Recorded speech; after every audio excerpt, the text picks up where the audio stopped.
Hey, Dwight Clow here, Inner Wealth. This is the 10th of 10 videos on the 10 Commandments, and we are just looking at what we can learn about the character of God through the 10 Commandments. And today I'm reading from Exodus chapter 20, verse 17 from the NIV version. You shall not covet your neighbor's house. You shall not covet your neighbor's wife, or his male or female servant, his ox or donkey, or anything that belongs to your neighbor. And so, anyway, what does covet mean? Covet means to want something. And specifically, here in this context, it means to want something that you cannot have. And so what does this teach us about God? Why does God have this tacked on at the end of the 10 Commandments? Is he just trying to say that, you just got to be miserable and stay miserable? No, I think it's actually exactly the opposite. God tells us not to covet because he wants us to enjoy life. And let me just explain that. When we want things that we cannot have, we will never be happy. We will always be in this state of discontent, the state of feeling deprived, the state of feeling that life isn't fair, that God isn't fair, that we have somehow been cheated out of what we deserve in life. And I need to explain that this is not the same as the Eastern concept of getting rid of all ambition. That is not found in the Bible. Certainly you can want things, and if they're appropriate for you to want, you can pray for them. You can work toward them. You can save up for them. You can take steps to get them. You can plan for them.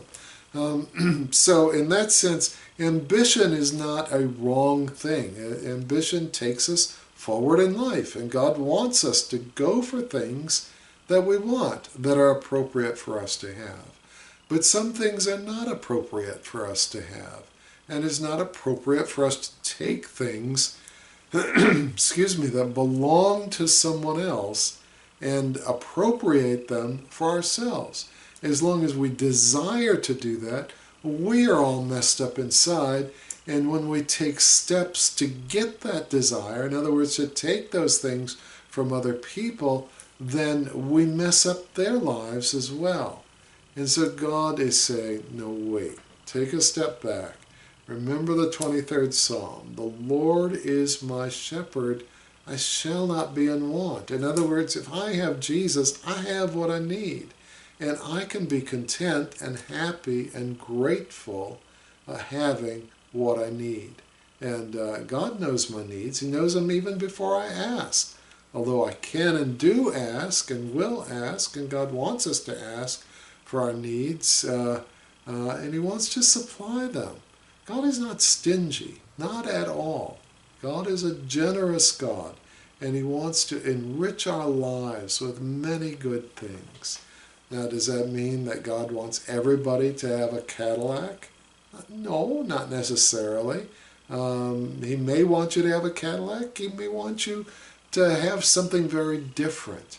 God is more interested in you having a rich inner life with him than giving you a bunch of trinkets that may or may not lead to happiness. So, anyway, God doesn't want us to covet because he wants us to live a life of gratitude, a life where we enjoy life. And the thing that I notice is that the more people walk with God, the more grateful they are, the more just genuinely, at a very deep heart level, they are grateful for life and grateful to God for all that he has given them. So anyway, God wants that gratitude, that enjoyment of life, that contentment to be yours. For those of you who are Inner Wealth subscribers, this coming Saturday we're going to be talking about overcoming temptation And you know, this ought to be like Christianity 101, but a lot of this stuff I didn't learn for decades. And I'll just be going through a step-by-step process that neutralizes temptation and is very different from the usual advice that you get. So anyway, stay tuned for that. I hope these thoughts are helpful to you, and hope you have a super day. Thanks so much.